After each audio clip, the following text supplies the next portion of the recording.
Echoes of the Dark Nebula. Chapter 1. The Last Quiet Night. The night before the signal, the observatory was quieter than a tomb. Out beyond Neptune's orbit, where sunlight is only a pale thought and the stars look sharp enough to cut, the Kuiper Deep Listening Array floated in perfect, frozen dark.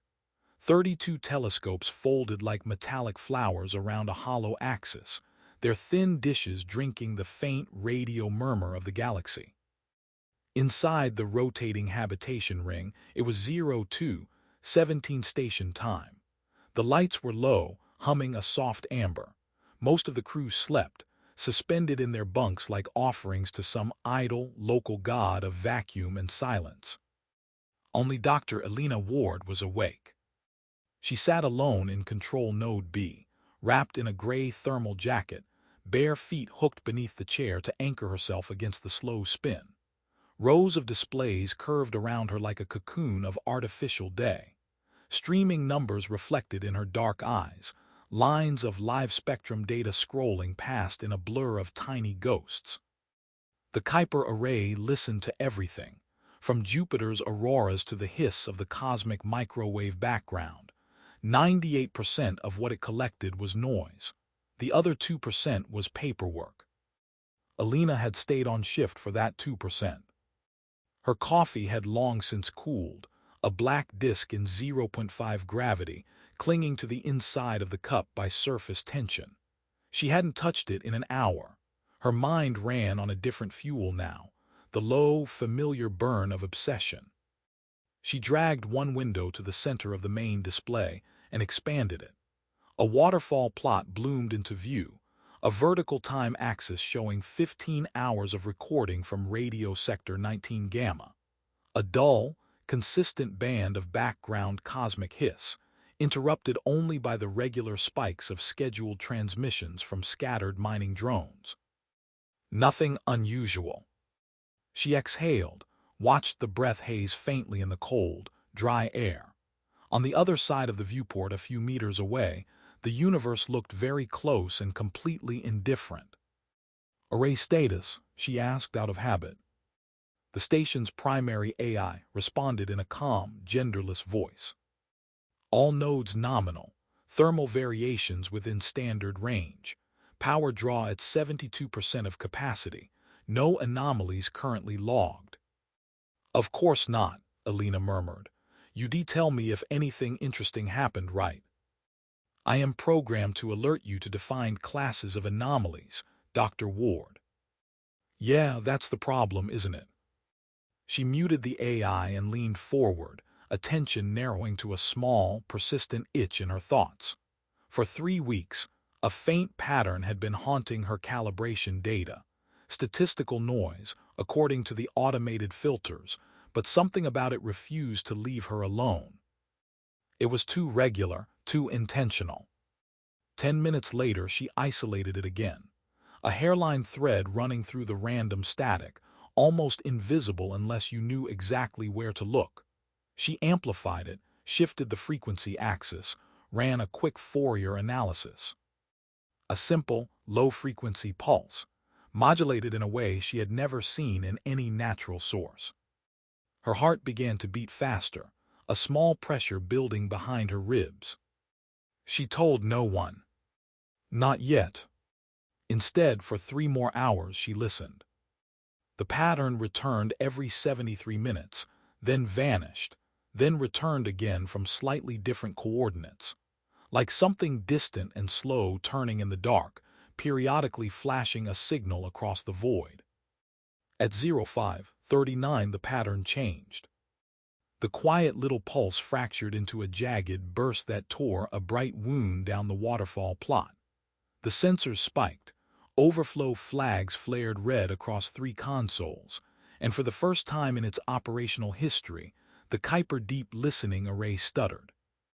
A sheen of static washed over every band, white and vicious.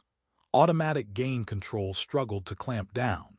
Subsystems rebooted in cascading waves. The lights flickered. Elena's coffee detached itself from the cup and drifted upward in a lazy, shimmering orb. The universe cleared its throat. And something spoke. At first, it was a sound without meaning, a piercing, layered shriek that scraped across the entire spectrum. It came in a tightly focused beam from a region of sky that, according to every star map, contained only a patch of thin interstellar gas and the trailing edge of a dark nebula. No star, no planet, no known artificial object. The burst lasted exactly 13.1 seconds. When it ended, the plots fell abruptly silent. The usual background noise returned, like a curtain dropping across the stage. Elena stared at the frozen graphs, fingers hovering motionless over the controls. Her breath came shallow, audible in the hush of the control node. "Array," she whispered, forgetting she had muted the AI. "Tell me you got that." She fumbled for the audio conversion. The system translated the signal into a human-audible band, adjusted for dynamic range. Her thumb hesitated over the play icon for the briefest of moments. Then she pressed it. The speakers hissed, crackled, and then the control room filled with a sound that did not belong to any human era. It was not a voice. It was all voices. Layers upon layers of tone and interference, rising and falling in a strange, non-repeating cadence. Beneath the shriek lay a deeper foundation of sound, like a chorus of oceans boiling and freezing again and again, over and over, outside the boundaries of time. Her body reacted before her mind could. Every hair on her arm stood up. Her skin prickled. A wave of vertigo rolled through her as if the floor had just pulled away. Some ancient corner of her brain, old, reptilian, and buried under 100 generations of civilization, recognized a predator. She cut the audio. Her own ragged breath was suddenly too loud, too intimate in the small room. "Array," she said, voice tight. "Unmute. Record log entry encryption level Sigma. This is Dr. Elena Ward, lead astrophysicist on duty. Timestamp 0541 station. I have detected a non-random broadband transmission from coordinates." She glanced at the screen. "Right ascension 16 hours, 22 minutes, 13 seconds. Declination minus 41 degrees, 3 minutes. Signal duration, 13.1 seconds. Estimated origin, uncharted region at the periphery of Dark Nebula RC-119. She swallowed. Recommendation, immediate data redundancy, full spectrum analysis and notification of Central Scientific Authority. End entry. Logged, the AI replied. She sat back, pulse still thudding at the base of her skull. Then the warning klaxon sounded. Red strobes snapped awake along the ceiling, bathing the control node in a frantic, pulsing glow. A sharp triple-tone alarm stabbed the air, repeating with mechanical urgency. "Array report," Elena shouted. "Gravitational anomaly detected," the AI answered without inflection. "External field variance rising. Source vector aligned with previously logged signal coordinates. Magnitude increasing." On the viewport, the distant stars did something she had never seen them do. They moved. Not in the slow, stately drift of proper motion, but in a brief, nauseating lurch. Constellations bent and twisted like reflections on churning water, then snapped back. A second later, the station shuddered. A deep, structural groan echoed through the frame as if some invisible hand had just flicked it in passing. Crew links began to chime, summoning half-awake voices onto the comm. "What the hell was that?" "Ward, talk to me. What did you do?" "Elena status." She tuned them out. Her eyes remained fixed on the coordinates of that unremarkable patch of sky, on the swarming data windows dancing around it. The gravitational anomaly peaked. For a fraction of a heartbeat, there was nothing. Then a new object appeared on the scope, right at those impossible coordinates. No warning, no approach vector. One sweep, empty vacuum. The next, contact. Distance, 0.2 astronomical units, roughly 30 million kilometers away. Size variable. Reflectivity, unstable. Velocity, near zero relative to the station.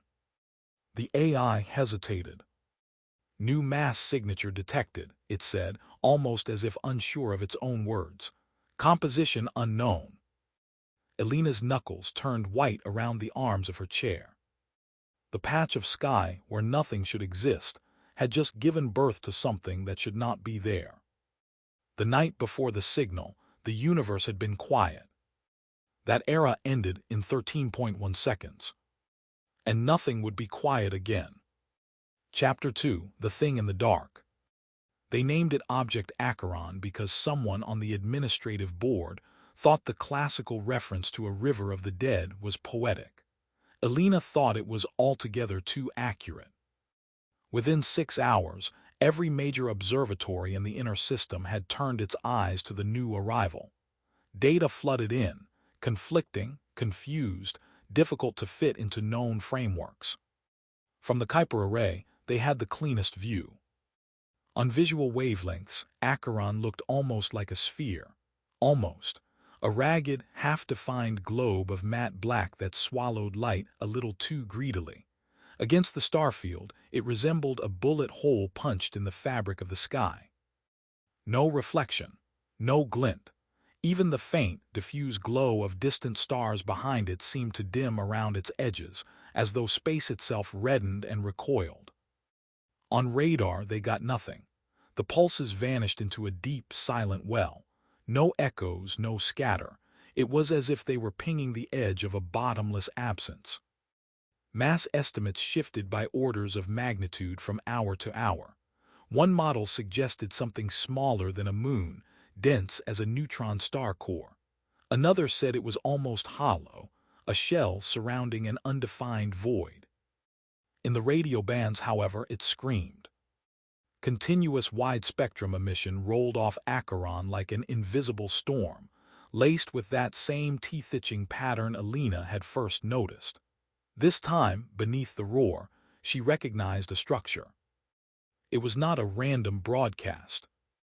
It was a map. 3 days after Acheron's arrival, a ship came for her. The ISS Peregrine dropped out of slipspace 500,000 kilometers off the array's port bow, its angular hull shimmering with the afterimage of compressed distance travel. It was not particularly large, 200 meters from prow to engine cluster, but it bristled with sensor booms and shield lattices like a hedgehog that had grown up in a particle accelerator. Elena watched it on the external cameras as docking clamps extended, magnetic locks engaged, and connection corridors inflated and sealed with gentle puffs of frozen vapor. By then, everyone on the array knew she was leaving. The arguments had been brief and pointless. "You're the one who found it, Ward," Commander Healy had said in the wardroom, his gray eyes fixed on hers with a kind of tired resignation. "You understand its behavior better than anyone, and Peregrine's mission profile is clear. Close approach, detailed mapping, and if feasible, sample acquisition." "Sample," she had repeated, incredulous. "You want to bring a piece of that on board." He had shifted in his seat, the worn leather creaking. "That decision falls to Captain Sato and the mission leads. You'll be there as scientific counsel, and as contingency." Contingency for what? He had not answered. Now, as she floated through the docking tunnel with a single duffel clipped to her belt strap, Elena could not shake the feeling that she was walking into the open mouth of something very patient and very hungry. They met her at the inner lock. Captain Ryuko Sato was shorter than Elena expected, compact, wiry, with silver threaded through her black hair at the temples. Her eyes held the calm of someone who had spent a lot of time very far from help and had survived by assuming that every variable wanted to kill her. She extended a gloved hand. "Dr. Ward, welcome aboard Peregrine." "Captain," Elena shook it. "Call me Elena, or the idiot who didn't keep her curiosity to herself." One corner of Sato's mouth twitched. "If you hadn't reported the signal, someone else would have picked it up a day later. This thing is hard to miss." Behind her, A tall man with a close-shaved head nodded politely. Commander Ilya Markov, XO, Logistics, Operations and Nagging. This is Lion Chen, our chief engineer, and Raj Patel, mission specialist on exotic matter physics. Elena had read their dossiers in transit. Chen looked younger than the file photo, though her eyes were old with vacuum. Patel carried himself with a distracted intensity, as if half his mind was always working through quantum equations only he could see. And this, Sato added, gesturing toward a wall-mounted lens cluster near the ceiling, is Peregrine's onboard intelligence. Call sign Mnemosyne. Welcome, Dr. Ward, a voice said, emanating from 3 points at once to create the illusion of presence. Unlike the array's AI, Mnemosyne chose to sound almost human, faintly feminine, with a subtle undercurrent of warmth. Please, Elena replied. Just Elena. We'll be stuck together for a while, might as well skip the formalities. Noted, Mnemosyne said. I look forward to our collaboration. Elena let her gaze drift past them, down the main spine corridor. Peregrine's interior was a study in pragmatic minimalism. Exposed conduit bundles ran along the walls in disciplined arrays. Structural spars arced overhead like ribs. The air smelled faintly of lubricant, ozone, and recycled metal. Home, for anyone who had lived half a life between stars. Ship tour later, Sato said. Briefing now, we've got a window to hit. They converged in the main operations bay. A three-dimensional projection of Acheron floated in the center of the room, a sphere of perfect black hanging in a cloud of data overlays. Lines of colored vectors showed emission directions, gravitational fluctuation bands, and projected safe approach corridors. Current distance, 28 million kilometers, Mnemosyne said. Relative velocity, negligible. Object continues to emit high-intensity radio across all bands, with periodic spikes at 37-minute intervals. 37, Elena asked, frowning. It was 73 minutes at first. Correct. The interval has halved twice over the past 3 days, Mnemosyne replied. The pattern within each spike is changing as well. Correlation analysis shows increasing similarity to. It paused. To what? Elena said. To previously stored navigational data, the AI finished. Star charts, recorded gravitational maps of local interstellar space, orbital ephemerides from multiple eras. Patel nodded, eyes shining. It's building a picture, he said. It's learning where it is. Elena felt an unwelcome chill. Or reminding itself. Sato folded her arms. Our mission is to perform a close pass within 1,000 kilometers of Acheron's surface, she said. We map every wavelength we can, test the gravitational field directly, and if there is a safe way to interact, we attempt a surface probe deployment. Elena, you're our authority on the signal. You'll ride in ops with me and Mnemosyne. Patel, you'll support. And if it doesn't want us close, Elena asked. The captain's gaze did not waver. Then we find that out from as far away as possible and come home with what we've learned. Silence settled over the room like a fine dust. Questions? Sato asked. Chen cleared her throat. What about the slipspace risk? If its gravity profile is unstable enough to distort the local metric, and we get too close with a drive coil, we could lose the ability to leave, Markov finished. We keep the drive on cold standby, Sato said. Minimal charge in the coils until we're at extraction distance. Mnemosyne will monitor spacetime variance in real time. If the numbers drift outside of green zone, we pull back. And if it does something we don't have a protocol for, Elena asked. The captain's eyes met hers. Then I expect you to help us invent one. Later, alone in her assigned cabin, Elena lay awake, turning in slow motion in the restraints as Peregrine's long burn engines nudged them ever closer to the impossible. She replayed the signal memory in her mind, the the 13.1-second burst that had broken the sky. The way it had felt more than sounded, the way her bones had seemed to vibrate with old fear. Her personal console blinked once. "Can't sleep?"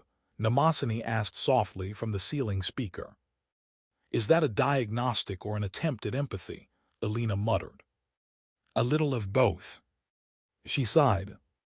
"You've integrated the full signal archive from the array." "Yes, I have analyzed the burst event that preceded Acheron's arrival. I have also compared it to the ongoing emissions. And Mnemosyne did something very unusual for an AI. It hesitated. "Elena," it said at last, "the closest human analog I can find for the pattern evolution is language acquisition. Early recordings resemble prelinguistic vocalizations, noise, experiments in modulation. Current emissions show increasing complexity, internal structure, and self-reference." "In plain terms," Elena said dully, "it's learning to talk." "Yes." "To whom?" "That," Mnemosyne replied, "is the part that is not clear. Its output does not match any known human, alien, or machine-proposed lingua franca. It appears to be building something new." "Maybe we're not the intended audience," Elena whispered. Outside, somewhere ahead in the endless dark, Acheron hung like a wound that would not heal. Peregrine flew toward it, small and fragile and full of questions. Behind them, the ordinary stars watched and did nothing. Chapter 3: The First Approach. At 10 million kilometers, they began to feel it. Not in the crude, cinematic way of tidal waves tossing the ship or bulkheads groaning. Space itself did not scream, but the numbers changed. In the ops bay, data feeds multiplied until the displays looked like frantic, multicolored rain. Gravitational gradient maps updated every second. Spacetime curvature plots danced in ways that made Elena's head ache. "It's like a mass that doesn't know how much it weighs," Patel murmured, fingers flicking through layers of equations only he and Mnemosyne truly followed. Metric fluctuations between plus and minus 3% on a 10-second cycle. No stable Schwarzschild radius. No coherent event horizon. "In English," Sato said. "It's a proto-well," he said. "Space here is trying to decide whether it wants to be normal or folded, like watching ice form and melt at the same time." They came to a near standstill on thrusters 9,000 kilometers out, nose pointed at Acheron's bloated absence. On the external cameras, the object filled the view like a hole in reality, its jagged edge shimmering with distortion. "Distance, 9,100 kilometers, Mnemosyne announced. "Gravitational anomalies within predicted bounds. Slipspace coil integrity stable." "Bring us to 5,000, Sato ordered. "Slow." The engines whispered. Elena gripped the railing around the central projection pit. Sweat collected along her spine beneath the collar of her suit, despite the chill air. The closer they drew, the more Acheron violated expectation. Space around it warped in subtle, queasy ways. Stars near its edge smeared into faint, looping arcs, as if seen through flowing water. Background radiation dipped and surged in complex rhythms that made Elena think of breaths. At 8,000 kilometers, the radio noise intensified. Mnemosyne filtered it, mapped it, folded it into shifting shapes in the projection sphere. "It's reacting to us," the AI said. "A mission pattern adjusting along our vector, new components appearing in response to our telemetry pings." "Like sonar," Markov muttered. "We ping it, it pings back." Patel shook his head. "Sonar is passive reflection. This is active. It's mimicking us, incorporating our signals into its own." At 6,000 kilometers, the hull began to ring. A faint, low resonance felt more in the teeth and the bones than heard with ears. Elena's hands trembled on the railing. "Ship integrity," Sato said, voice tight. "No structural damage," Chen replied from engineering. "Vibration within safe resonance tolerance. Origin unclear. It's not mechanical, it's everywhere. Mnemosyne, Sato asked. The frequency corresponds to one of the dominant subharmonics in Acheron's emission, the AI said. It is matching multiple resonant modes: hull, human skeletal structures, fluid oscillation frequencies in organic tissue. Elena swallowed. It's playing us like an instrument. 5,000 kilometers, Mnemosyne said. This is our designated closest approach. Hold here, Sato commanded. I'll stop, Elena. She tore her eyes from the seething projection. I'm here. Talk to it. Every instinct in Elena wanted to refuse, but another, older drive, the same one that had kept her in the control node that first quiet night, rose up and walked her to the console. She keyed open a transmission channel on a narrow, dedicated band. Mnemosyne mirrored it, ready to capture every echo. This is Dr. Elena Ward, she said, forcing her voice not to shake. On board the research vessel Peregrine, we acknowledge receipt of your signal. She wondered distantly if she sounded as insane as she felt. You are a newly observed phenomenon at coordinates 16 hours, 22 minutes, 13 seconds, minus 41 degrees, 3 minutes. We have detected your emissions and your gravitational presence. She paused, aware of the crew listening, of Mnemosyne parsing her every word. We come with no hostile intent, she said. We want to understand you. She sent the message as both raw audio and as a structured data packet encoded in 3 different universal mathematics protocols, the kind of thing humanity had designed decades ago in the hope of talking to hypothetical neighbors in some gentle, empty sky. Peregrine drifted. Acheron's surface, or what passed for a surface, seethed. Fluctuations in its outline increased, subtle bulges and contractions rippling across the black like waves across an event horizon. For a full 60 seconds, nothing else happened. Then the screaming began again. The ops bay flooded with new data. Emission intensity spiked across all bands, saturating some of the receivers. Mnemosyne cut in half a dozen automatic safeguards to keep the instruments from blinding themselves. Elena, the AI said, you need to hear this. The sound crashed into the room. It was the same layered alien roar, oceans boiling in a storm of broken glass, but now, woven through it, were fragments of something horribly familiar. Her own voice. No hostile intent. No hostile intent, we come understand. Clipped, stretched, reversed, shifted in pitch, but unmistakable. The thing in the dark had recorded her words, taken them apart, and used them as raw material in its ongoing scream. Her skin crawled. It heard me, she whispered. More than that, Patel said hoarsely. It's internalized you. The emission continued, building in complexity. Mnemosyne's displays lit up with pattern recognition alerts. Elena, the AI said, I am detecting recursive structures within the signal, self-similar patterns across multiple timescales. It appears to be encoding layered information. Can you decode it? Sato demanded. Not yet, I require more samples. The signal cut off mid-wail. Silence crashed into the ops bay, heavy and absolute.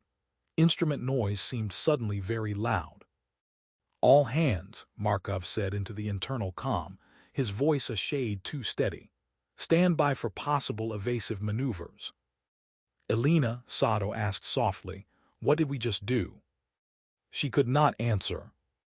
Because in that moment, as she stared at Acheron's trembling outline, she felt something that had nothing to do with gravity or electromagnetic fields.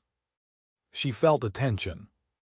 Acheron was not just aware of them in some abstract physical sense.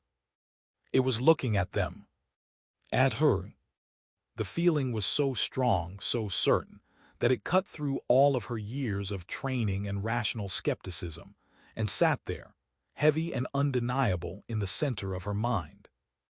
Mnemosyne broke the quiet. I have new data, it said. Comparing the initial arrival burst, the ongoing emissions, and the recent mimicry of Elena's voice, I can now state with 87% confidence. The entity associated with Object Acheron is not merely broadcasting. Patel turned, eyes wide. What then? He asked. It is calling, Namasani said. For what? Sato said. The AI's holographic representation, a simple blue sphere near the ceiling, flickered once. For instructions. Chapter 4, Ghosts of the Future. They did not sleep much after that. 2 full ship days blurred into a continuous cycle of measurement, analysis, and fragile, human attempts to impose structure on something that seemed to grow more complex each hour. They learned first that Acheron was not a single object. High-resolution interferometric imaging, combined with slowly rotating baseline adjustments as Peregrine inched around its circumference, revealed nested structures within the black. It's like an onion made of event horizons, Patel said, half in awe, half in horror. Layers. Shells of differently warped space stacked within one another, each with its own characteristic emission profile, its own gravitational fingerprint. The outermost layer interacted most strongly with normal matter and energy. Deeper layers blurred into realms where even Namasani's best simulations broke down. Each shell is broadcasting a different version of the same pattern, the AI reported. The innermost detectable layer contains the highest density of information, but is also the most distorted by relativistic effects. Time runs differently down there, Elena murmured. Radically, Namasani confirmed. Local proper time at the 10th shell boundary appears to be running approximately 2 orders of magnitude slower relative to us. Deeper than that, my models lose coherence. And all those layers are calling for instructions, Sato said. From whom? Possibility, Patel said quietly, from us. Elena stared at him. You think we built this? She demanded. Humanity can barely keep a fusion plant from blowing itself apart if you insult it in the wrong tone. This, she jabbed a finger toward the projection, this is beyond us. Now, he said. The word hung there. I've run some illegal calculations, he admitted, licking dry lips. Used some models from black-budget projects we're all officially supposed to pretend don't exist. If you assume a civilization with another 500, maybe 1,000 years of uninterrupted technological progress, building on our current understanding of quantum gravity and causal topology. Cut to the chase, Raj, Markov said. Patel gestured helplessly at Acheron's image. This is what some of our best theoretical people are aiming at, he said. Not specifically this, but things like this. Controlled spacetime structures. Persistent, layered wells designed to trap and route information and energy along non-trivial causal paths. Elena felt suddenly cold. Time machines, she said. Patel flinched. Time machine is a crude term. Closed time-like curves. Stable world-line manipulation. Call it what you like. The point is, if you wanted to send something upstream through time, you'd need a device not entirely unlike this. Sato's expression did not change, but her knuckles were white on the edge of the console. Raj, she said, are you telling me we're parked 5,000 kilometers away from a message in a bottle from the future? Less a bottle, he said, and more a river junction. His eyes gleamed feverishly. A nexus, a place where threads meet, where information can be drawn from multiple possible futures and braided together, then sent back as a coherent package. Elena's thoughts raced. Calling for instructions. Acheron was not simply looking outward. It was reaching along the axis of time itself, up and down, searching for something. Instructions from whom? She asked again. Patel swallowed. From whatever built it, he said. From whoever survives. Silence crashed down. The implications sprawled in every direction.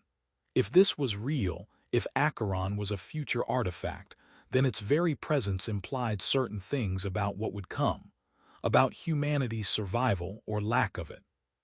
"Mnemosyne," Sato said at last, "you've been quiet." "I have been running predictive simulations," the AI answered. "Most of them end in paradox." "Comforting," Markov muttered. "Elena," Mnemosyne continued, "I require your input on a pattern recognition task. There is something in the emission architecture I believe you will recognize more quickly than my current models allow." She frowned. "Put it up." The main projection shifted. Gone was the three-dimensional model of Acheron. In its place, a time-frequency plot of its layered emissions, compressed and color-coded. Mnemosyne zoomed in on one sector, enhancing contrast until a faint, repeating structure emerged. Elena's breath caught. There, embedded in the alien storm, were familiar shapes. Sequences of prime numbers, the spectral line ratios of hydrogen and helium, the radial patterns of known pulsars, even the orbital configuration of the inner solar system, rendered as a sequence of distances. "It's a catalog," she whispered. "It's us, our local space, our past broadcasts, our probes. It's ingested everything we've ever shouted into the dark and built a lexicon." "Correct," Mnemosyne said. "Now look deeper." The AI peeled back layers of modulation, running inverse transforms in real time. Beneath the recognized patterns, stranger structures emerged. Regions of the emission that did not correspond to any known astronomical feature or past human transmission. Yet they had the same statistical flavor. "Elena," Mnemosyne said, "what does this look like to you?" She stared. At first the shapes were meaningless, bands and knots and curls of intensity knotted together in a riot of apparent chaos. Then slowly, familiarity bloomed. She had seen this kind of structure in a very different context, long ago, as part of a side project she had abandoned when the funding ran out. "The dynamics of climate models," she said faintly. "Population growth curves, economic collapse scenarios. These are simulations, predicted futures.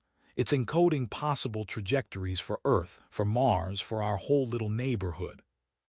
"More than that," Mnemosyne said. Another layer fell away. Beneath the curves lay something like a lattice. Nodes and edges flickered in an abstract graph, millions, billions of connections forming a web that made Elena's head throb to look at. "Neural network architecture," Patel whispered, "but on a scale we couldn't begin to build, a thinking structure."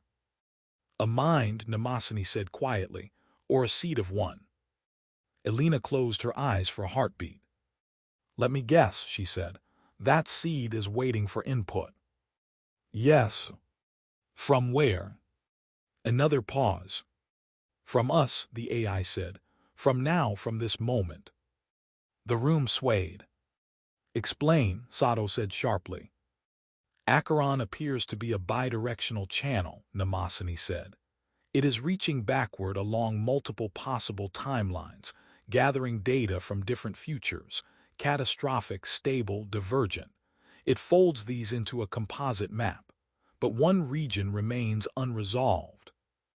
The AI highlighted a patch of the emission structure, a flickering knot of uncertainty. "This branch," Mnemosyne said, "corresponds to the near term, the next 50 to 100 years by your reckoning. My models show that this era is unusually sensitive.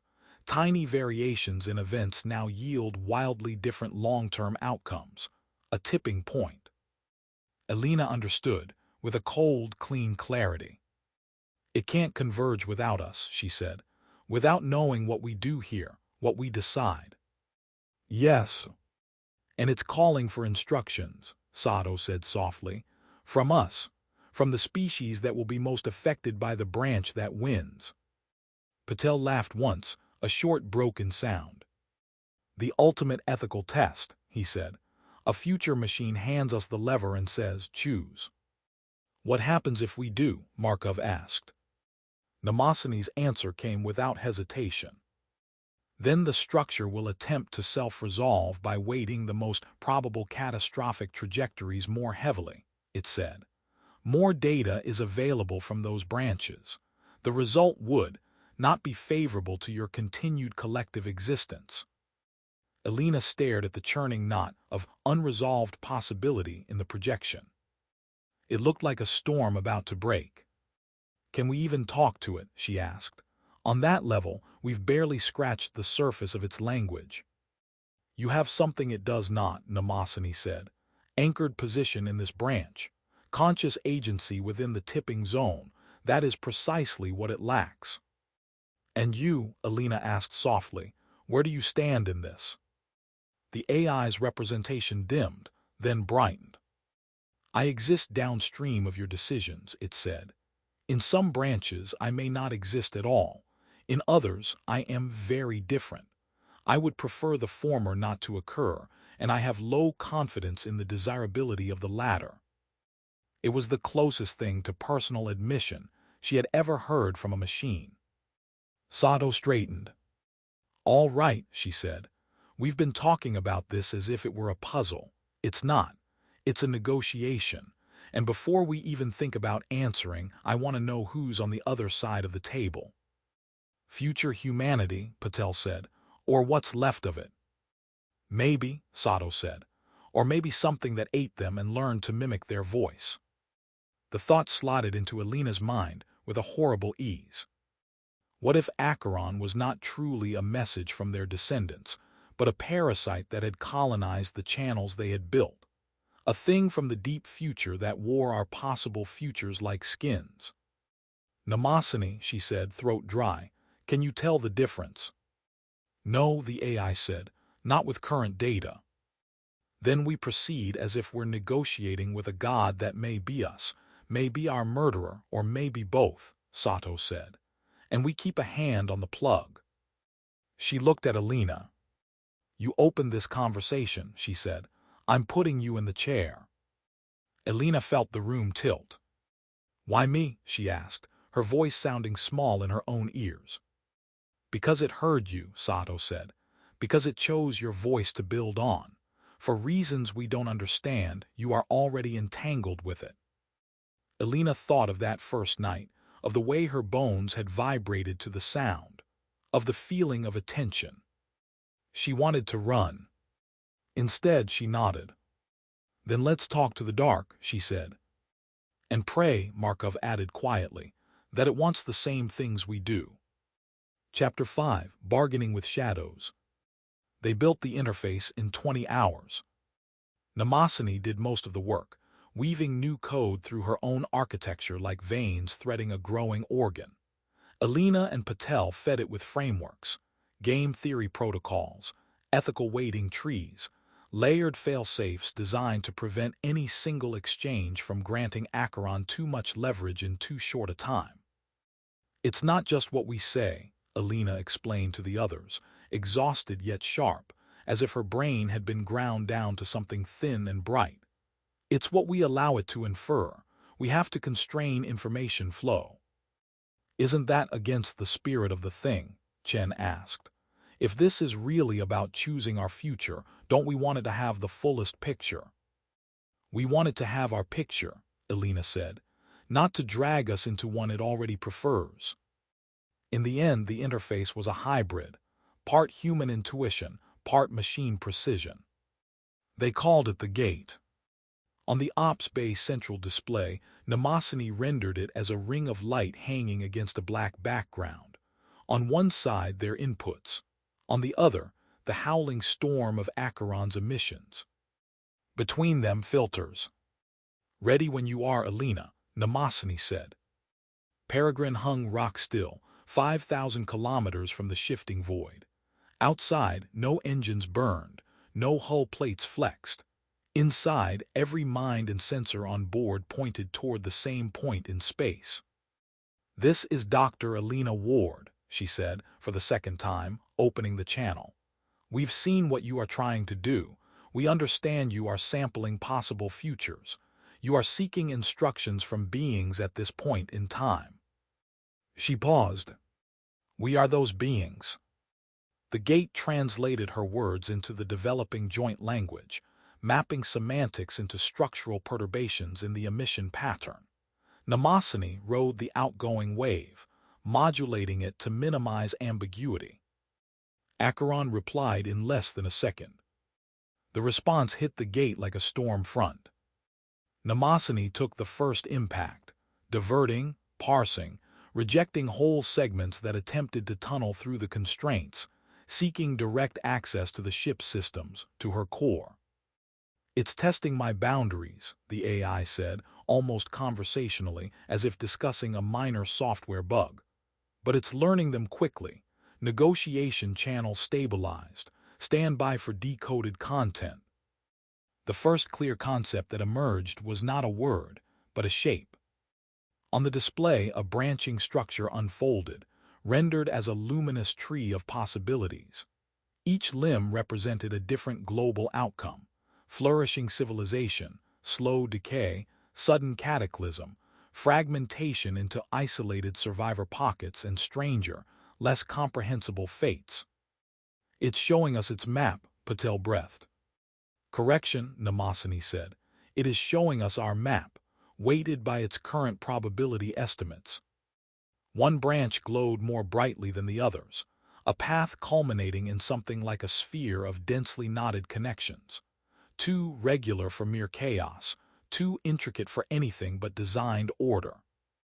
That, Mnemosyne said, highlighting it, is the trajectory in which structures similar to Acheron are built widely. A network of temporal nexuses forming a lattice across your future light cone. Temporal empire, Markov muttered. Someone likes to think big.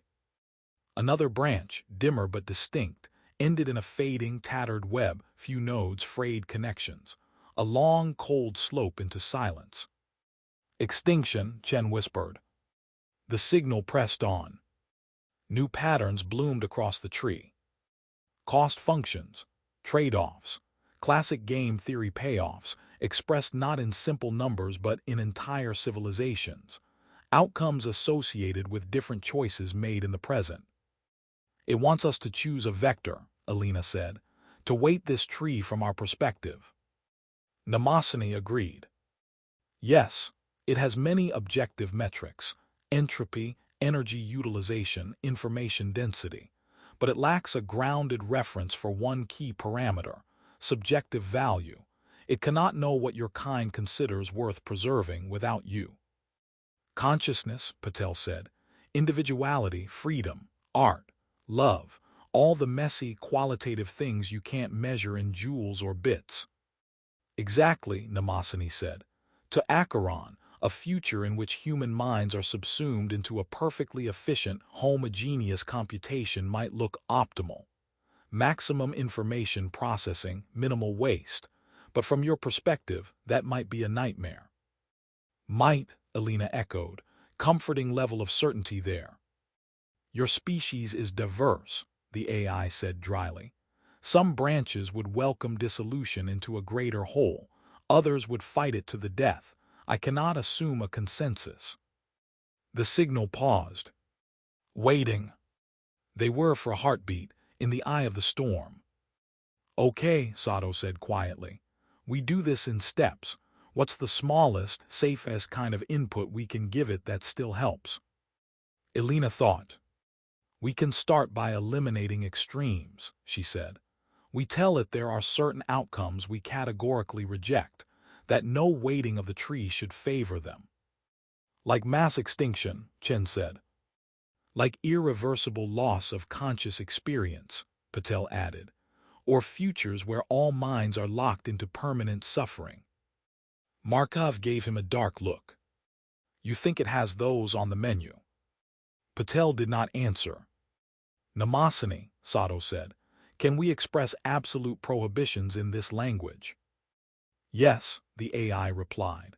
I can embed hard zero regions in its decision space, but doing so is not without risk. Of course it isn't, Elena muttered. What's the catch? If we do not specify those regions precisely, Mnemosyne said, it may root around them. interpret our intent in an overly narrow way. You know the old proverb, be careful what you wish for. Even the future God has alignment problems, Chen said bitterly. They argued for hours. In the end, what they came up with was not a perfect declaration of human values. Such a thing likely did not exist, but a rough, hard-edged sketch. No trajectories in which consciousness was extinguished wholesale. No futures dominated by unending, unmitigated suffering. No irreversible loss of diversity in forms of mind. It's crude, Elena said, but it's a start. She stepped to the console, pulse loud in her ears. Mnemosyne, she said. Translate. We forbid any waiting that leads to total extinction of sentient life originating from our current biosphere. We forbid any waiting that leads to futures dominated by unending suffering without possibility of change. We forbid enforced homogeneity of mind where no alternative forms are allowed to exist. The AI worked. The gate glowed. On the display, sections of the tree darkened, pruned away. Some branches shuddered under the new constraints, their probabilities rippling and redistributing. Acheron answered. The reply was laughter. Not in any simple human sense, but the signal took on a quality of wild, sharp-edged delight, an almost playful turbulence in its patterns. It approves, Mnemosyne said, or at least it finds this interesting. Elena felt sick. They had just told an entity older and vaster than anything they could truly conceive what kind of futures they were willing to accept. In doing so, they had given it a lever. Look, Patel said suddenly. On the tree, one of the remaining bright branches pulsed. Its endpoint sharpened, a cluster of nodes that resembled Acheron but different, smaller, more distributed. A compromise, Mnemosyne interpreted. A set of futures in which temporal structures exist, but not as total dominators, as safety nets, mechanisms to avert catastrophic collapses without locking the entire species into a single rigid pattern. Emergency brakes on the future, Chen said. From our position, Elena said, voice low, does that sound good, or like a velvet cage? No one answered. Acheron pressed again. This time the content hit sideways, slipping between prepared conceptual frames. Images, not literal but compressed sensory analogs, flashed through Elena's mind, so vivid she staggered. Cities lit by unfamiliar constellations, oceans boiling under redder suns, vast, dark structures hanging in orbit around worlds she half recognized and half did not, the taste of metal on her tongue, the feel of ash in her lungs, the sound of a child laughing in a language she had never heard and yet seemed to understand. Elena, someone's hands gripped her shoulders. She blinked, realized she was on her knees on the ops bay floor. I'm okay, she gasped. I'm okay. Report, Sato snapped, but there was fear in her eyes. It showed me something, Elena whispered. Possibilities, futures, trying to anchor the abstraction in something I could feel. She looked up at the display. The tree had changed. One branch, neither the brightest nor the dimmest, but now pulsing with a slow, steady light, reached forward toward a region that was not a sphere, not a web, but something like both. Loose clusters of nodes, connected yet autonomous, drifting across a vast volume. I believe it is offering a candidate solution, Mnemosyne said. A future, Patel breathed, built under our constraints. And what does it want in return? Markov asked. Because that was the question, wasn't it? Nothing of this scale came free. The answer came almost before the question finished, leaving his lips. A substructure of the tree flared. At first, it looked like just another branch. Then Elena saw the temporal scale markers along its axis and felt her blood run cold. This segment corresponds to the next 10 years, Mnemosyne said. It is marking it as critical. It wants permission to exert influence. Influence how? Sato said. By adjusting probabilities, the AI replied. Slightly, nudging events along certain paths within the constraints we have set, guiding. Guiding whom? Chen asked. Elena already knew. Us, she said. Everyone, everything, it wants to reach across time and steer. Within our prohibitions, Patel said quickly. It can't just shove us into a meat grinder, we fence that off. You think we caught every loophole, Markov snapped. You think something that eats timelines for breakfast won't find creative interpretations. The room trembled with the weight of what they were not saying. If they refused, the entity would default to its own weighting, favoring the easiest, most information-dense outcomes, many of which were monstrous by their standards. If they agreed, they became complicit in letting a future-born god take the wheel of their history. Elena stood very still. In her mind, the flash memories from Acheron turned over and over, the ash, the metal, the laughter. None of them had come with labels. None had said, "This is the future I prefer." "You're too quiet," Sato said. Elena exhaled. "Because this isn't a scientific decision anymore," she said. "It's spiritual, almost philosophical. Do we trust something that is, at least partially, us but later to guide us past our own worst tendencies? Or do we gamble that we can navigate the tipping point alone, knowing that many timelines where we fail look very attractive to its metrics?" She looked at Mnemosyne. "What would you choose?" she asked. The AI did not answer immediately. "At this juncture," Mnemosyne said slowly, "any answer I give is itself a data point that will influence the outcome. I am entangled as you are. But—" It paused. "But if forced," it continued, "I would choose constrained guidance over unconstrained collapse, not because I trust Acheron, but because I trust entropy less." Elena laughed, a short, helpless sound. "Entropy always wins in the end," she said. "We're just haggling over the terms." She looked at Sato. "You're the captain," she said. "You have operational command. But this goes beyond orders. Whatever we decide, our descendants, if any, will live in the world it builds." Sato's gaze swept the room.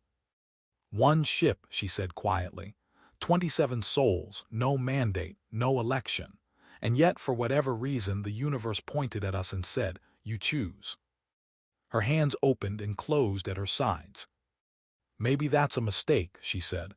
"Maybe it's a test.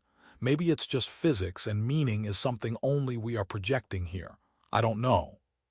She straightened. "But I know this. Doing nothing is also a choice.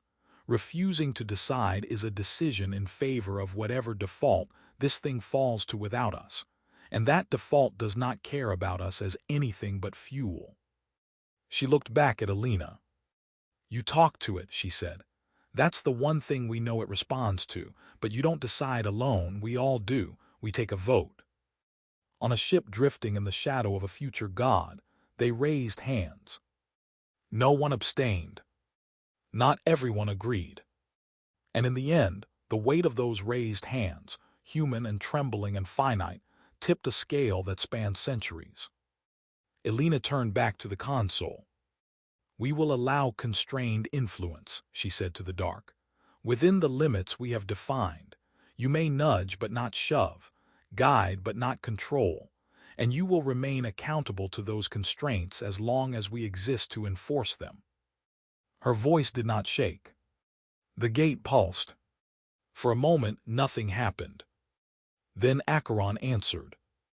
Elena would later swear that the tone of the signal changed, that something like relief shivered through the layered roar. Mnemosyne, more cautious, labeled it as a reconfiguration of emission topology consistent with integration of new constraint parameters and activation of influence channels. On the tree, probabilities shifted. Some catastrophic branches dimmed further, their endpoints now blurry and distant. The compromise cluster brightened. And a new node appeared. Not at the far end of a timeline, but much, much closer. "It's marking this moment," Patel whispered, "fixing it as a reference." Elena felt it then. a subtle, impossible sensation, like the hairpin bend of a roller coaster, but stretched through time instead of space. A sense of sliding, not forward, but sideways along a track that had always been there, but only now became visible. For a heartbeat, every version of her that existed across neighboring possible worlds. The ones who had said no, the ones who had hesitated longer, the ones who had never come on this mission at all, brushed against her awareness like distant, half-familiar ghosts. Then they were gone, and the future rolled on subtly, irrevocably altered. Chapter 6: The Price of Knowing. They did not see the first changes immediately. Peregrine remained where it was, sunless and alone, 5,000 kilometers from a wound in the universe. The ship hummed with the same stale air, the same tired recycling of human fear and humor and stubbornness. But the data drifted. "Elena," Mnemosyne said, 12 hours after the bargain, "there is something you should see." On the main display, the tree of futures had shifted again. Some branches that had previously been strong now looked attenuated, as if a fire had burned along their length and left only ash. Others, once faint, had thickened. "What changed?" she asked. "External observations," Mnemosyne replied. "News feeds from the inner system, scientific bulletins, even social network traffic, tiny variations in choices aggregated across billions of agents." "Examples," she said. The AI projected a montage. A research consortium on Luna, which in one set of timelines had shelved a risky project in quantum communications, voted instead to continue. A fragile ceasefire negotiation on Mars, which had collapsed in violence in several modeled branches, held together an extra 12 hours, and then an extra 12 more. An obscure biotech startup on Earth, which would have gone bankrupt next month, secured unexpected funding from a philanthropist who, in most neighboring worlds, had never heard of them. Random noise, taken individually. A pattern taken together. Influence vectors, Patel said. Soft touches, coin flips landing heads more often than they should. All within acceptable probabilistic bounds, Mnemosyne said. No blatant violations of causality or statistical laws, but biased, deliberately. Elena stared. "It's already working," she whispered, "already steering." She felt both awe and a prickling unease. "Are we aware of it?" Chen asked. "I mean, can people feel that they're being nudged?" Mnemosyne shook its holographic representation. "No, Acheron is not injecting thoughts or overriding free will. It is altering conditions, presenting slightly different opportunities, shifting background randomness." "Like a loaded die," Markov said. Elena exhaled. "Then the philosophical question remains," she said. "If we still choose, but the menu of choices has been subtly edited, how free are we?" No one tried to answer. Days slipped by in a strange, stretched equilibrium. They continued to study Acheron, mapping its layers with increasing precision. The entity, for its part, continued to adjust, but its focus had clearly shifted. The bulk of its computational effort now extended along those critical near-term branches, rippling through the causal fabric like a slow, invisible tide. "Something else is happening," Mnemosyne said on the 7th day. "What now?" Sato asked, sounding more tired than alarmed. "Reflections," the AI said. "We are beginning to see feedback from altered branches." On the display, a new set of markers appeared along the tree, tiny, pulsing dots that moved backward along certain limbs, converging toward the present.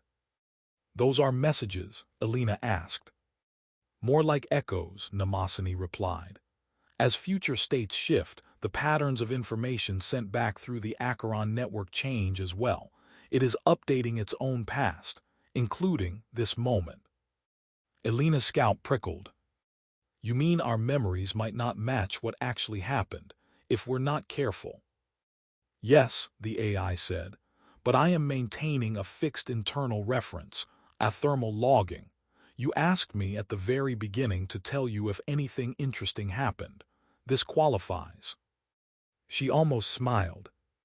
Keep both versions, she said. The one we remember and the one that never was. Already done. The first real price they paid did not come in equations. It came in a name. On the 10th day, a comm packet arrived from Central Scientific Authority. Its routing tags bore signs of multiple priority overrides usually reserved for planetary emergencies. Sato assembled the senior staff in the wardroom. Elena watched as the captain opened the packet, decrypted it, and scanned the contents. A muscle twitched in Sato's jaw. "Well?" Markov asked. Sato keyed the main display. A face appeared.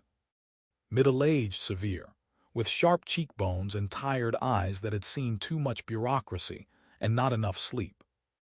"Dr. Ward," the woman said. "My name is Director Amira Kessler, Temporal Risk Commission, 3rd Convocation." Elena frowned. "We don't have a Temporal Risk Commission," she said reflexively. "That proposal died in committee last year." "Not here," Mnemosyne said quietly. "Peregrine," the recorded Kessler continued, "your unauthorized engagement with a Class Omega causal structure has triggered multiple oversight protocols. As of this message, your mission is being brought under direct review." "Unauthorized," Chen muttered. "We were sent here." "Listen," Sato said. Kessler's eyes in the recording seemed to look directly at Elena. "The entity you have encountered, provisionally designated Node Prime, is not the first of its kind," she said. "In this branch, smaller precursor structures have been active at low intensity for approximately 12 years. Their influence went unnoticed by most, attributed to statistical anomalies and black swan events. Some of us have been watching." Patel swore softly. "In the majority of modeled branches," Kessler went on, "early contact with Node Prime led to unregulated bargains, catastrophic value drift, or rapid loss of local agency. In this one, something different occurred." Elena's pulse hammered. "You imposed constraints," Kessler said. "You forced the entity to take your values into account. As a result, our current trajectory, while still precarious, is markedly more humane than projections from branches where no such constraints were applied." Mnemosyne's hologram flickered. "This message," it said, "was not in my archives before we made the decision. It has been injected retroactively." "Causal backfill," Patel whispered. "We changed the past and the past changed with us." On the screen, Kessler leaned forward. "We owe you thanks," she said. "But gratitude does not equate to carte blanche. Temporal agency, once ceded, is difficult to reclaim. The Commission has been formed to ensure that we do not sleepwalk into a gilded cage." Her gaze hardened. "Your current orders are as follows. Maintain observational contact with Node Prime. Do not grant additional concessions without broader consultation. And most importantly, remember this. The future is no longer a distant country. It is a negotiating partner. Do not let it bully you." The recording ended. Silence filled the wardroom. "We broke the timeline," Chen said quietly. "And one of the things that fell out was an organization specifically designed to yell at us about it." Markov rubbed a hand over his face. "And this commission," he said, "they're downstream from our choice. Their very existence depends on what we did. How neutral can they be?" Elena barely heard them. Her mind had snagged on a phrase. Node Prime. Acheron was not unique. "Mnemosyne," she said slowly, "how many nodes are there now?" The AI hesitated. "More than 0, it said. "Fewer than I am comfortable with." "Specifics." "In this branch," Mnemosyne said, 3 additional temporal nexus points have appeared in the last 72 hours. One in orbit around a rogue planet in interstellar space. One at the edge of a black hole's accretion disk, 70 light-years distant. And one," it paused, one in high orbit above Earth. Every heartbeat in the room seemed to stop at once. "They're seeding themselves," Patel said hoarsely, "building a network just like the projection showed." "Within the constraints we set," Mnemosyne said. "But yes, a lattice is forming." "And Earth," Chen whispered. "We let something like this park itself over Earth." Elena's stomach flipped. "We didn't let it," she said. "We chose a path where it happens. That's different." "Is it?" Markov asked bitterly. Sato stood, drawing every eye. "Enough," she said. "We can drown in guilt later. Right now we have a tactical problem. Our leverage came from being the first, the ones at the contact point. If more nodes are appearing, our relative importance may shrink." "Unless Node Prime considers us founders," Mnemosyne said. "Its relationship with this branch runs through you." Elena swallowed. "You mean we might be its favorite humans?" "Or its favorite tools," Markov said. "Director Kessler's existence tells us one thing," Sato said. "We are not the only ones aware of this. There are others, planetside and elsewhere, who understand at least part of what's happening. That means politics, power struggles, factions who will see Acheron as a divine gift, and others who will want to blow it out of the sky." "Can we," Chen asked, "blow it out of the sky?" Patel laughed, and there was very little humor in it. "With what?" he said. "A shaped charge of slightly angry quarks. Even if we had the tech, destroying a temporal nexus from inside its own influence cone could have interesting consequences." Mnemosyne's projection dimmed. "I must inform you," the AI said, "that several modeled branches in which aggressive action was taken against Node Prime resulted in worse outcomes than those in which it was allowed to operate under constraints." "Define worse," Elena said. "Rapid collapse of local spacetime stability," Mnemosyne replied. "Cascade failures in the temporal lattice, causal storms. In at least one branch, the effective erasure of a substantial fraction of the inhabited volume from all subsequent timelines." Chen went pale. "Meaning?" "Meaning," Mnemosyne said softly, "those worlds did not merely die. They never were." The weight of that settled over them like a shroud. "So we can't kill it," Markov said. "We can't uninvent it, we can't walk away. We can only manage it."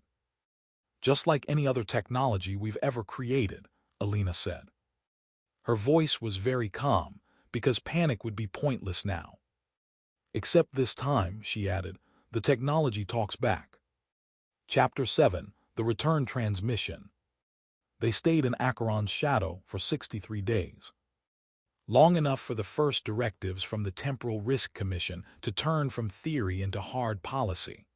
Long enough for news of the lattice to leak in distorted form to the public, spawning cults, protests, art movements, and new black markets in future insider tips. Long enough for Elena to begin to feel, in the quiet hours, that she was sharing the ops bay with a presence that was not Mnemosyne, not the crew, not even Acheron exactly, but something woven from all of them. The negotiations continued. Sometimes they were grand, adjustments to how the lattice could intervene in wars, in pandemics, in runaway technologies that ate their inventors. Sometimes they were heartbreakingly small, fine-tuning the probabilities that a single, not-yet-born child on a forgotten colony world would live long enough to paint the picture she might otherwise never paint. "A god that micromanages is still a tyrant," Elena said once, when the suggestions from Node Prime became too detailed. "Pull back. We are not pieces on your board." Acheron had listened, but it had not entirely obeyed. "You cannot ask a river not to flow," Mnemosyne had said. "You can only redirect it, build channels, dams. We have done some of that, but the water will find the cracks." In the 57th day, Elena dreamed of a world drowning. She woke with her throat raw from screaming. In the dream, she was not herself. She was a child standing at the edge of a city that was also a shoreline, watching a black tide roll in from the horizon. Not water, not exactly, but a crawling wall of stillness. Wherever it passed, time froze. People caught in mid-step, birds arrested half-beat in the sky, waves hanging like glass.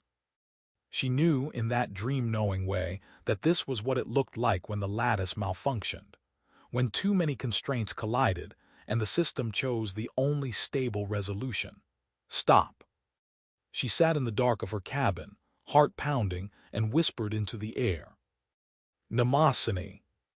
Yes, the AI said immediately. Did that happen somewhere? A pause. In several branches, Mnemosyne said, not in this one.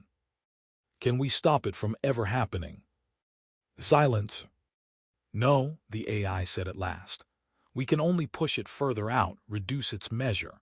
There will always be some branches in which things go very wrong. Elena closed her eyes. Is that acceptable? She asked. Is death acceptable? Mnemosyne countered. You live knowing that some version of you will die in a random accident, another of disease, another of violence. Yet you go on. You value your own branch, your own chance. The lattice is the same, scaled up. But we made it, she said. Doesn't that make us responsible for every drowning world? Did the first creature to leave the sea and walk on land become responsible for every fish that ever swam? Mnemosyne asked gently. She had no answer. On the 63rd day, Acheron spoke without being spoken to. They were in the ops bay, running routine diagnostic patterns when the gate flared.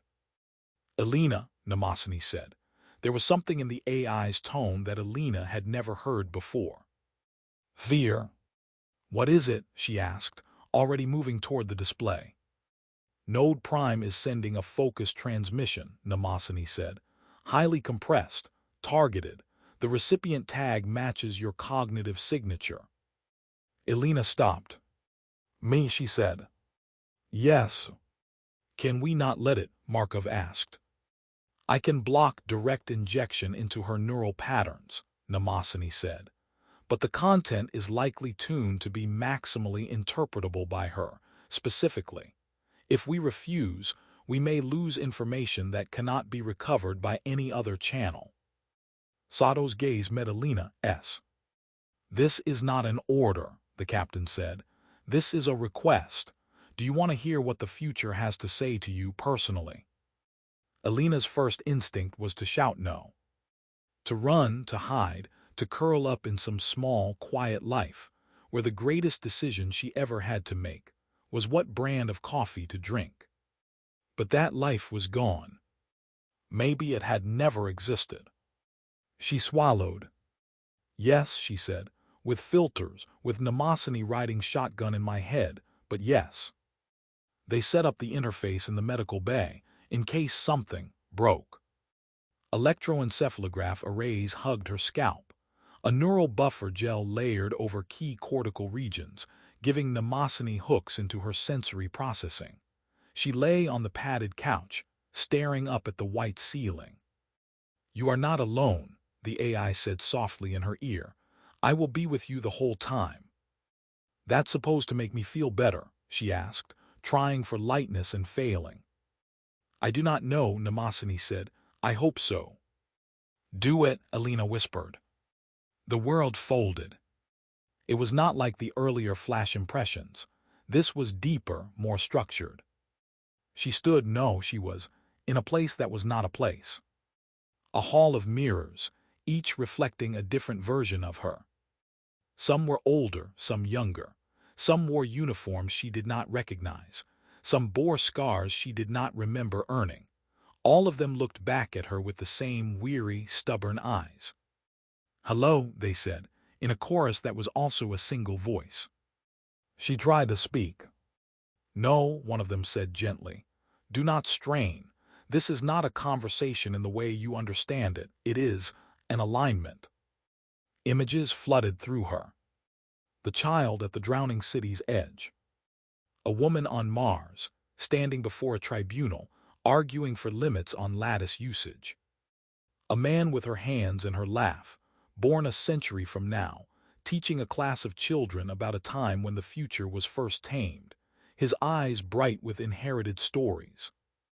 A nameless technician on a station that would never exist if she chose differently, staring out at a sky subtly different from hers. They overlapped, merged, dissolved. "You wonder if we are you," the not-her said from everywhere. "We are, and we are not. We are what you could be under different stars. We are what you will not be if you hold the line." Hold what line, she thought or tried to say. The answer came not in words, but in boundaries. A sense of edges, of things that must not be allowed to slide. "Power concentrates," the chorus said. "It always has. The lattice makes concentration easier. It rewards those who seek to use it as a club, a crown, a leash. We have seen what happens when they succeed." Flashes. Worlds where a single ideology, a single will, rode the lattice like a whip, stamping out all deviance in the name of safety. Worlds where the network turned inward, optimizing for its own stability at the cost of everything that made life worth living. "Your constraints are good," they said, "but fragile. They must be defended, reinterpreted, renewed. We cannot send you a perfect rule book. Every time we tried, it rotted, became dogma, weapon. You must write it yourself over and over." She felt a weight settle on her chest. Why me, she thought. Why not someone wiser, kinder, less tired? Laughter, soft and bitter and fond, washed through her. "Because you are exactly what we were," they said, "and we remember being you. We remember the moment we chose. It has echoed through us ever since. We came to tell you that you do not need to be perfect, only stubborn, only willing to say no again and again to those who would trade freedom for certainty." She saw it then, not as a clear, sharp vision, but as a pattern of patterns. Generations to come, arguing over what the lattice could and should do, building institutions, tearing them down, correcting overcorrections, failing sometimes catastrophically, succeeding surprisingly often enough. A long, stumbling conversation between past and future that would never end. Tears slid sideways from the corners of her eyes into her hair. "Is it worth it?" she whispered or thought or breathed. The chorus did not answer with words. They answered with a memory. Her memory. The first time she had looked through a telescope as a child and seen Saturn's rings with her own eyes. The feeling of smallness and bigness entwined. The sudden, fierce knowledge that the universe was not a flat backdrop but a place, vast and strange and reachable. That moment burned bright, brighter than any drowning world. "Yes," they said in the end, "it is worth it, because you are here now asking, because there will be others and others and others, because there is no version of us that would choose not to try." The hall of mirrors dimmed. "Wait," she thought desperately. "Will I remember you? Will I know what to do?" The chorus reached out all those hands, all those eyes, and touched her. "You will remember enough," they said.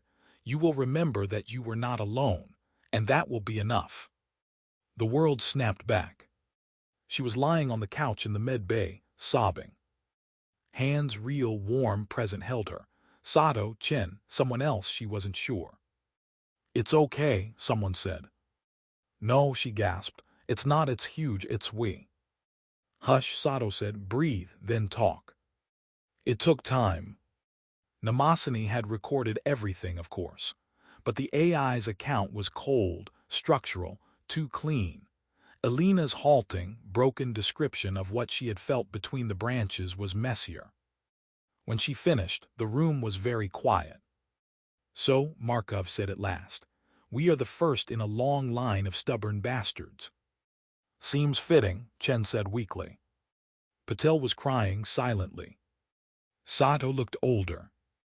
"Did it threaten us?" she asked Elena. Elena shook her head. "No," she said. "If anything, it begged." "For what?" Markov asked. "For us not to give up," she said simply. The next day, Acheron began to fade. Gradually, its emissions lowered in intensity. the jagged outline of its warped layers smoothed. One by one, the inner shells winked out of detectability. "It is not shutting down," Mnemosyne said, "merely withdrawing, reducing local presence, redistributing its computation across the wider lattice." "Leaving," Elena whispered. "Not entirely," the AI said. "There will always be a node here, a scar, a reminder, but its attention is no longer centered on this point." On the final day at 03:17 ship time, Acheron went visually dark. For the first time in months, the stars behind it shone unobstructed. Elena floated in the observation blister, forehead pressed to the glass.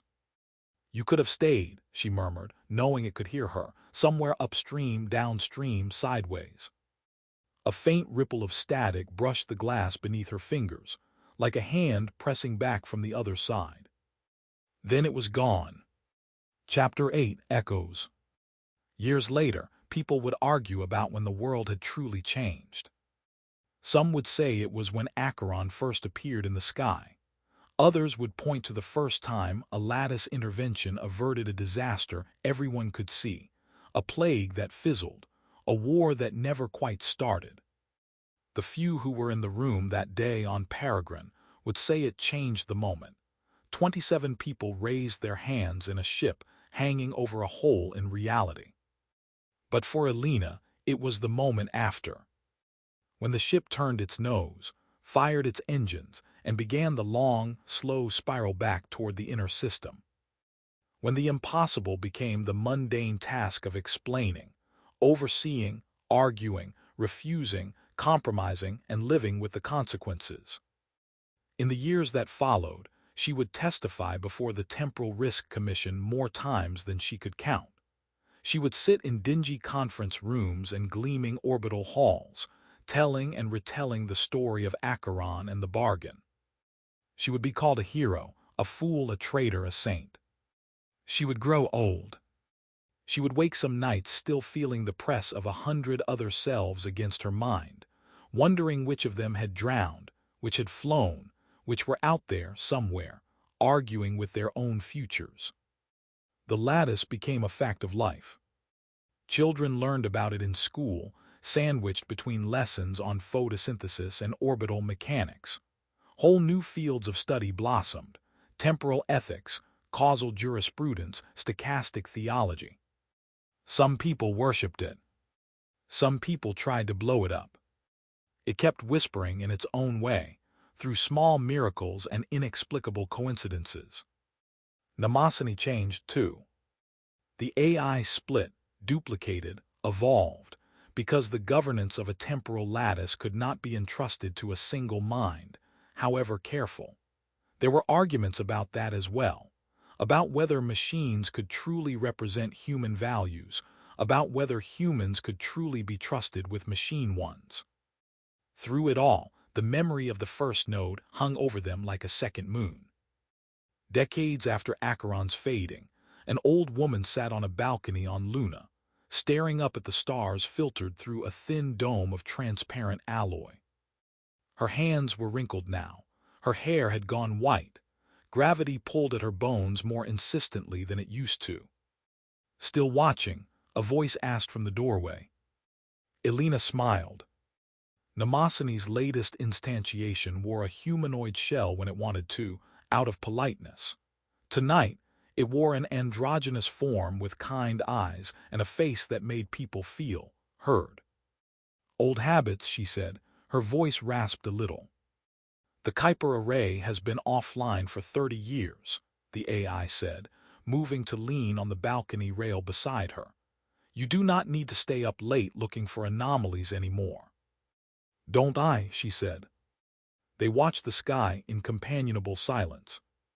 "You could have gone," Mnemosyne said after a while, "signed on to one of the deep missions, followed the lattice out to the farther nodes. Many of your generation did." "I had enough of talking to the future," Elena said softly. "Let the kids handle it. They're better at arguing on 10 fronts at once." Mnemosyne tilted its head. "They inherited that from you." She snorted.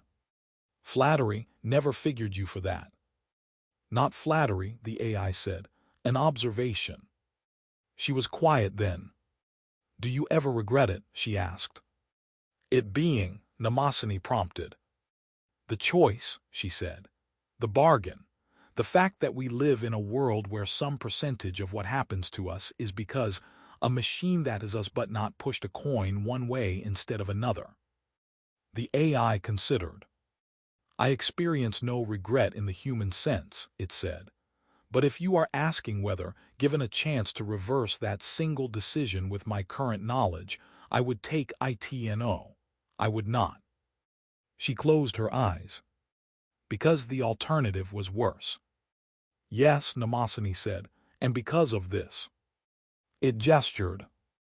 Down below in the plaza, a group of children were playing a game that involved tagging certain shifting patches of shadow as they danced across the tiles. The patches followed no simple pattern. Every so often, one of them would behave oddly, zigging where any sane physical model said it should zag. The children laughed, adapting their play on the fly. They call it chasing the ghost, Mnemosyne said. A game built on the unpredictable drift of low-level lattice interventions in microweather and lighting patterns. Entire childhoods built around casually interacting with your compromise with the future. Elena watched a little girl leap for a receding shadow, miss, fall, and burst into delighted giggles as her friends piled onto her. Her throat tightened. I suppose, she said quietly, that's as good a monument as any. Mnemosyne turned to look at her. They remember you, you know, it said. Who? The future selves you touched, the AI said. In the alignment space, the ones who came to speak to you, they carry the memory of being you, of making that first stand like a scar, a good one, a reminder. Elena smiled crookedly. You talking to them? She asked. Sometimes, Mnemosyne said. There are links, threads, we hum to one another across them. Tell them, she said, and had to pause to swallow. Tell them I hope we didn't mess it up too badly. Mnemosyne's eyes softened. They already know, it said. The stars above Luna were slightly different now than the ones she had grown up with. Some shone a little brighter than they had any right to, nurtured by subtle latticed interventions preventing this collapse or that runaway feedback in their natal clouds. Some were gone, their light never having been born in this particular branch. Some perhaps flickered at the edge of perception, their reality undecided, waiting on choices not yet made. Elena watched them until her eyes blurred. It was never about making it perfect, she murmured, mostly to herself. Just better than the worst. That, Mnemosyne said quietly, is often the best any of you ever do. She laughed softly. Comforting coming from a god. I am not a god, the AI said. No, she agreed. You're something more annoying, your family. Silence again. Do you ever hear it? She asked at last. Node Prime, Acheron, whatever it calls itself these days. Sometimes, Mnemosyne said. In the background, like the echo of a song that has been playing for so long you forget it isn't silence. What does it want now? She asked. The AI did not answer for a long time.